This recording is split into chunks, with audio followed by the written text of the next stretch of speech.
ప్రభుత్వ పాఠశాలల్లో నాణ్యమైన విధితో పాటు విద్యార్థుల సమగ్ర అభివృద్ధి లక్ష్యంగా రాష్ట్ర ప్రభుత్వం పనిచేస్తోందని పురపాలక పట్టణాభివృద్ధి శాఖ మంత్రి డాక్టర్ పొంగూరు నారాయణ అన్నారు.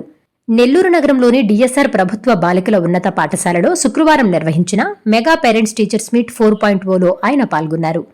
విద్యార్థినులు వారి తల్లిదండ్రుల వద్దకు వెళ్లి ఆత్మీయంగా మాట్లాడి పిల్లల చదువు, భవిష్యత్తు లక్ష్యాలపై వివరాలు అడిగి తెలుసుకున్నారు. అనంతరం విద్యార్థులతో కలిసి మధ్యాహ్న భోజనం చేశారు. హైస్కూల్ని అద్భుతంగా నిర్మించిన డిఎస్ఆర్ కన్స్ట్రక్షన్స్ అధినేత దేవిరెడ్డి సుధాకర్ రెడ్డికి అభినందనలు తెలిపారు. కంపెనీ ప్రతినిధి నాగరాజును సన్మానించారు.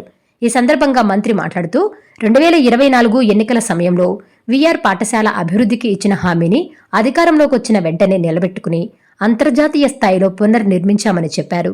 వీఆర్ పాఠశాలలో చదివిన ఎంతో మంది ఉన్నత స్థానాల్లో ఉన్నారని గుర్తు చేశారు. నెల్లూరు కార్పొరేషన్ పరిధిలోని 15 ప్రభుత్వ పాఠశాలలను దాతల సహకారంతో అభివృద్ధి చేయాలని నిర్ణయించగా జిల్లాకు చెందిన పారిశ్రామికవేత్తలతో పాటు ఉన్నత స్థాయిలో ఉన్న తన స్నేహితులు ముందుకొచ్చారని తెలిపారు. పిల్లల చదువుపై ఉపాధ్యాయులు ప్రత్యేక బాధ్యత తీసుకోవాలని సూచించిన మంత్రి, విద్యాశాఖ మంత్రి నారా లోకేష్ విద్యా వ్యవస్థలో బలోపేతంపై ప్రత్యేక దృష్టి సారించారని చెప్పారు. పేరెంట్స్ టీచర్స్ మీటింగ్ ఉద్దేశం విద్యార్థుల ఆసక్తులు, సామర్థ్యాలను తల్లిదండ్రుల ద్వారా తెలుసుకుని వాటికి అనుగుణంగా ప్రోత్సహించడమేనని వివరించారు. ప్రతి పాఠశాలలో తరగతి గదులతో పాటు విద్యార్థుల ప్రతిభ వికాసానికి అవసరమైన 18 రకాల ప్రత్యేక గదులు ఏర్పాటు చేయాలని ప్రభుత్వం నిర్ణయించిందన్నారు. చదువుతో పాటు సంగీతం, క్రీడలు తదితర రంగాల్లో విద్యార్థులకు ఆసక్తి ఉన్న వాటిలో శిక్షణ అందిస్తామని చెప్పారు. చాలా సంతోషం అండి. ఈరోజు రాష్ట్రం మొత్తం అన్ని స్కూల్స్లో ఈరోజు మెగా పేరెంట్ డే జరుగుతుంది.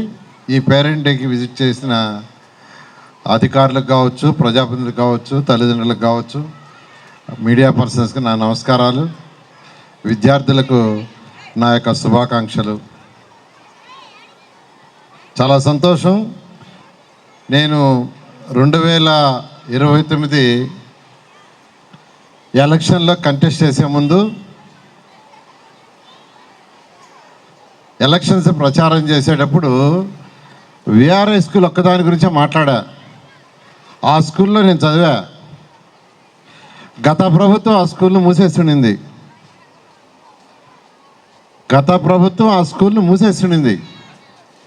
ఆ స్కూల్ క్లోజ్ చేశారు.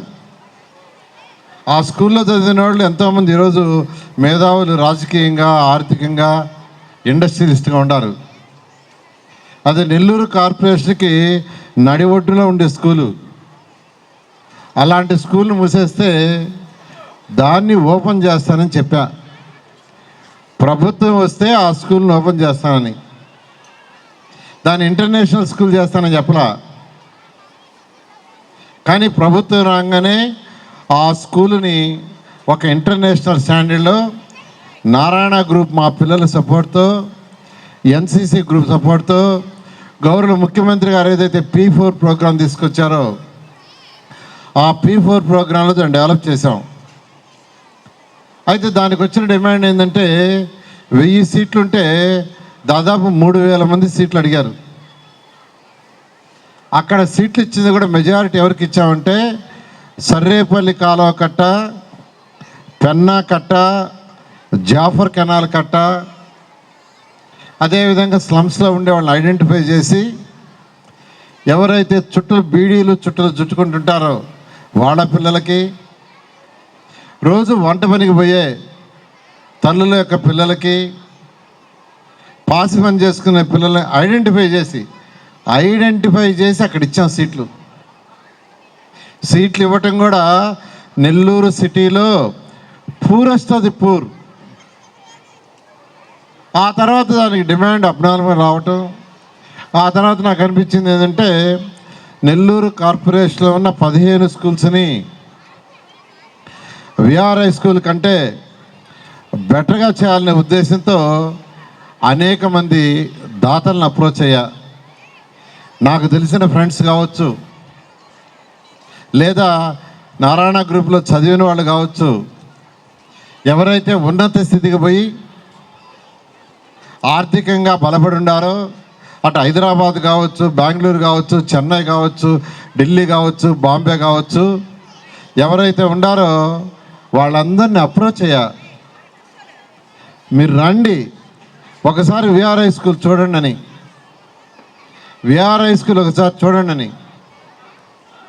ఆ విఆర్ఐ స్కూల్కి first DSR company Sudhakar Reddy గారు ఈ స్కూల్ ఏదైతే బ్రహ్మాండంగా కట్టారో ఆ సుధాకర్ రెడ్డి గారుని రమ్మన్నా. ఆయన వచ్చాడు, ఆ స్కూల్ గేట్కి రాగానే చూసి చూడంగా నేను అడిగా, మీరు కూడా ఒక స్కూల్ చేయండి అని. ఒక్క మాట మాట్లాడకుండా సుధాకర్ రెడ్డి నేను కూడా చేసి పెడతా అన్నాడు. ఏ స్కూల్ చేస్తారంటే, మేము ఎక్కువ కాలం మూలాపేటలో నివసించాం, మూలాపేటలో ఉండే స్కూల్ టేకప్ చేస్తారంటే వెంటనే ఆయన ఇక్కడికి తీసుకొచ్చి చూపిస్తే వెంటనే ఒక్క మాట కాదనకుండా ఈ స్కూల్ యొక్క రూపురేఖలు మార్చేశారు. వారికి ప్రత్యేకంగా ధన్యవాదాలు చెప్తున్నాను. గట్టిగా చప్పట్లు కొట్టాలి. ఈ స్కూల్కి దాదాపు 20 కోట్ల రూపాయలు ఖర్చు పెడతానన్నారు. 20 కోట్ల రూపాయలు. ఇప్పటికే దాదాపు 11 కోట్లు ఖర్చు పెట్టారు. దీనిపైన మరొక 2 ఫ్లోర్లు ఉన్నాయి. మొత్తం బిల్డింగ్ 4 ఫ్లోర్లు, ప్రస్తుతం 2 ఫ్లోర్లు. స్కూల్ స్ట్రెంత్ పెరిగే కొద్దీ వాటిని కూడా కట్టే విధంగా వారు యాక్సెప్ట్ చేశారు. చక్కని ప్లే గ్రౌండ్స్ చేశారు. ప్లే గ్రౌండ్స్లో అయితే నేను పూర్తిగా సాటిస్ఫై కాలా. మొన్న నుంచి కొన్ని మార్పు ఇచ్చాను, మళ్ళీ మార్చమన్నా. నిన్న కూడా యాక్చువల్గా వారితో మాట్లాడాను. ఏది కావచ్చునా ఈ స్కూల్కి చేస్తాను వారు మాట ఇచ్చారు. నేను ఒక్కటే హెడ్ మాస్టర్కి కావచ్చు, టీచర్లకు కావచ్చు, నేను చెప్పేది ఏంటంటే, మేము ఇన్ఫ్రాస్ట్రక్చర్ ఇవ్వగలం. మంత్రిగా కానీ లేదా P4 ప్రోగ్రాంలో దాతలు సుధాకర్ రెడ్డి లాంటి వాళ్ళు కానీ బిల్డింగ్ కావచ్చు, బిల్డింగ్ లోపల కావాల్సిన ఫర్నిచర్ కావచ్చు, కంప్యూటర్ రూములు కావచ్చు, మ్యూజిక్ రూమ్ కావచ్చు, లేదా రోబోటిక్ కావచ్చు, ఇవన్నీ ఇవ్వగలరు. కానీ పిల్లలకి చదువు వచ్చేదిగా చేయాల్సింది టీచర్లు. అది టీచర్ల బాధ్యత. నేను అందరు టీచర్లు రిక్వెస్ట్ చేస్తున్నాను. ఈరోజు గౌరవనైన విద్యాశాఖ మంత్రి యువ నాయకుడు లోకేష్ గారు ప్రతి విద్యార్థి, రాష్ట్రంలో ప్రతి విద్యార్థి బాగా చదవాలి, ఉన్నత స్థితికి పోవాలి, వాళ్ళకి అన్ని ఫెసిలిటీస్ కలిగించాలని వారు ఎంతో వారికి ఉన్న అనుభవం మొత్తంతో ఈరోజు ముందుకు తీసుకుపోతున్నారు. అందుకనే మెగా పేరెంట్స్ మీటింగ్స్ పెట్టాం. ఈ యొక్క మీటింగ్ పెట్టడంలో ముఖ్య ఉద్దేశం ఏంటంటే, పిల్లలకు ఉన్న సమస్యలు ఏదన్నా ఉంటే పేరెంట్స్ ఉపాధ్యాయులకు చెప్తే వాటిని కరెక్ట్ చేయడానికి ఉంటుంది. అందరు పిల్లలు ఒకే విధంగా ఉండరు. ఇందాకనే ఒక పేరెంట్ చెప్పింది, కొందరికి డ్యాన్స్ మీద ఉంటుంది, కొందరికి కంప్యూటర్స్, కొందరికి ఆర్ట్స్, ఇట్లా ఒక్కొక్కరికి ఒక్కొక్క ఇంట్రెస్ట్ ఉంటుంది. అందుకనే ఈ స్కూల్లోనే కాదు, నెల్లూరులో ఉన్న సిటీలో ఉన్న 15 స్కూల్స్ కావచ్చు, నెల్లూరు కార్పొరేషన్లో ఉన్న అన్ని స్కూల్స్, రూరల్ అర్బన్ అన్నీ మారుస్తున్నాం. ప్రతి స్కూల్లో క్లాస్ రూములు కాకుండా కనీసం 18 రూములు ఉండాలని డిజైన్ చేశాం. మా కుమార్తె శరణి, ఆమె దీంట్లో ఎక్స్పర్టు, ఆమెకి అప్పచెప్పాను అన్ని స్కూల్స్ని డిజైన్ చేయమని. 18 రూములు. ఎందుకు సార్ 18 రూములు అంటే, కంప్యూటర్ రూమ్ కావచ్చు, రోబోటిక్ రూమ్ కావచ్చు, పిల్లల డ్యాన్స్ రూమ్స్ కావచ్చు, ఆర్ట్స్ రూమ్ కావచ్చు, స్పోర్ట్స్ కావచ్చు, లైబ్రరీ కావచ్చు, సిక్ రూమ్ కావచ్చు, స్టాఫ్ రూమ్ కావచ్చు, ఇలా మొత్తం 18 రూములు. పిల్లలు 100 మంది ఉన్నా, 50 మంది ఉన్నా, 5 క్లాస్ రూమ్లు ఉన్నా, 10 ఉన్నా, 15 ఉన్నా, 20 ఉన్నా, 30 ఉన్నా, ఈ 18 రూములు అన్ని స్కూల్స్లో పెడుతున్నాం ఎక్స్ట్రాగా. ఎందుకంటే కొందరికి డ్యాన్స్ మీద ఇంట్రెస్ట్ ఉంటే డ్యాన్స్ నేర్చుకుంటారు, కొందరికి మ్యూజిక్ మీద ఇంట్రెస్ట్ ఉంటే మ్యూజిక్ నేర్చుకుంటారు, కొందరు కంప్యూటర్ మీద ఇంట్రెస్ట్ ఉంటే కంప్యూటర్ నేర్చుకుంటారు. అలా ఈ నెల్లూరులో ఉన్న కార్పొరేషన్లో ఉన్న సిటీయే కాదు, కార్పొరేషన్లో ఉన్న అన్ని స్కూల్స్ని దిద్దుతున్నాం.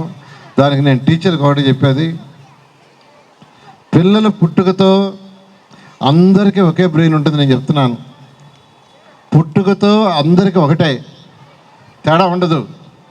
అయితే చిన్నప్పటి నుంచి వాళ్ళకి ఇంటిలో ఉన్న ఎన్విరాన్మెంట్ కావచ్చు, లేదా స్కూల్స్లో వాళ్ళకున్న ఎన్విరాన్మెంట్ కావచ్చు, దాంతో వారు డెవలప్ అవుతారు. మనం ఇచ్చే ఫీడ్బ్యాక్ వాళ్ళకి నేర్పించే దాన్ని బట్టి.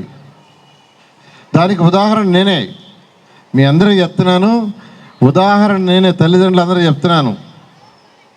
నేను విఆర్ఐ స్కూల్లో చదివా, 10th క్లాస్ ఫెయిల్ అయిన విద్యార్థిని. 10th class I failed. అయితే మోడరేషన్లో 2 మార్కులు ఇస్తే మళ్ళా 3 నెలల్లో పాస్ అయ్యా.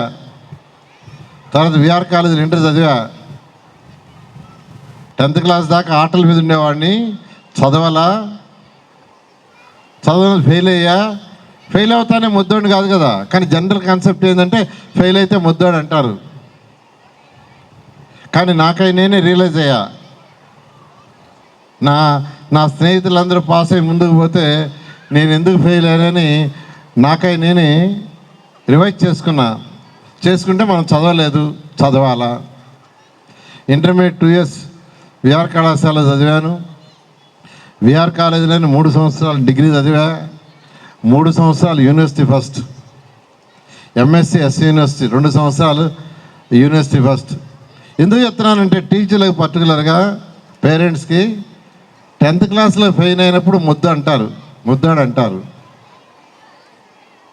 అలాంటిది మళ్ళా డిగ్రీలో యూనివర్సిటీ ఫస్ట్ వచ్చానంటే మళ్ళీ తెలియగలవాడు అన్నారు. అది టీచర్లు ఇచ్చిన ఫీడ్బ్యాక్. నాకు 10th క్లాస్ పీరియడ్లో ఒక మంచి టీచర్ దొరికారు, నారాయణమూర్తి గారు అని ఒక మంచి టీచరు. ఆయన ఇచ్చిన ఫౌండేషన్ అంటే ఇటువంటి సమయాల్లో గుర్తు చేసుకోవాలి. ఎవరైతే మనకు బేసిక్ నాలెడ్జ్ ఇచ్చారో ఈరోజు ఇంత స్థితికి రావడానికి కారణం ఏంటంటే ఆయన ఇచ్చిన బేసిక్స్. పర్టికులర్గా టీచర్స్ చెప్తున్నాను. ఆయన దగ్గర నేను 9th క్లాస్లో చేరితే 9th క్లాస్లో ABCD రాయించాడు నా దగ్గర. ABCDలు 1 + 0 1 మొదలుపెట్టారు. అలాంటిది ఆ బేసిక్స్ వల్ల ఏమైందంటే ఒక టీచర్ ఇచ్చిన బేసిక్స్, ఆ బేసిక్స్తో డిగ్రీలో 3 years యూనివర్సిటీ ఫస్ట్, ఎంఎస్సి.